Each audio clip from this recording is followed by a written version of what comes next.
کیا آپ چاہتے ہیں کہ آپ کی چھت بالکل صاف، ہموار اور واشیبل لگے؟ آج میں آپ کو دکھاؤں گا پروفیشنل طریقہ جس سے آپ گھر پر ہی پرفیکٹ سیلنگ فنش حاصل کر سکتے ہیں۔ السلام علیکم، آج میں آپ کو دکھاؤں گا چھت کو کس طرح ہموار کیا جاتا ہے اور پروفیشنل پینٹر اسے پینٹ کے لیے کیسے تیار کرتے ہیں۔ سب سے پہلے چھت پر سینڈ پیپر استعمال کرتے ہیں تاکہ سرفیس ختم ہو جائے اور ہموار فنش آ جائے۔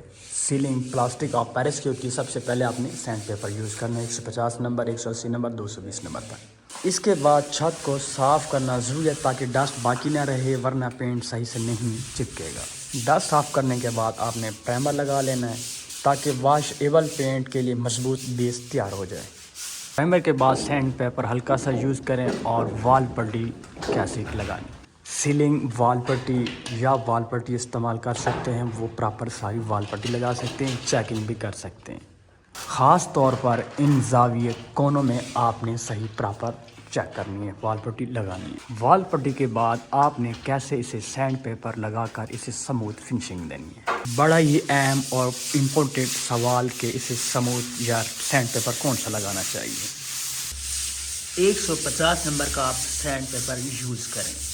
اسے بنا کر کیسے لگانا ہے اور لگایا کیسے جاتا ہے، اس کی کیا واقعی ہی سموتھنگ فنشنگ اچھی ہوگی، واٹر بیس پینٹ اچھا لگے گا اور خوبصورت ہوگا۔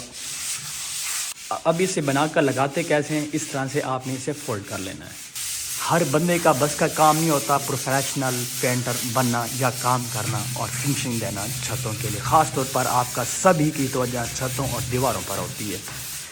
جب تک آپ سینڈ پیپر اچھے سے یوز نہیں کریں گے تب تک آپ کا پینٹ کامیاب نہیں ہوگا۔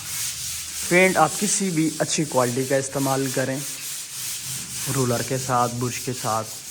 سنگل کوٹ کے بعد پٹینی چیکنگ کر لینی ہے، سینڈ پیپر یوز کر لینا ہے۔ اس کے بعد آپ نے 2 کوٹ اسے فائنل چھت کرنے کے بعد دیواروں پر بھی سینڈ پیپر اور اس کے بعد پینٹ۔ اسی طرح سے سنگل کوٹ کر چکے ہیں، یہ پٹینی بھی چیک کر، اس کے بعد سینڈ پیپر 220 نمبر کا، آخر فنش پینٹ۔ تو آپ کا لگے گا خوبصورت گھر، چھتیں۔ آپ خود کاریگر ہیں یا آپ کام کرا رہے ہیں، تو اس ویڈیو کو لائک کریں اور سمجھیں اس بات کو۔ 4 پیسوں کی وجہ سے اپنے کروڑوں کے گھر کو خراب نہ کرائیں، پروفیشنل کاریگر سے کام کرائیں۔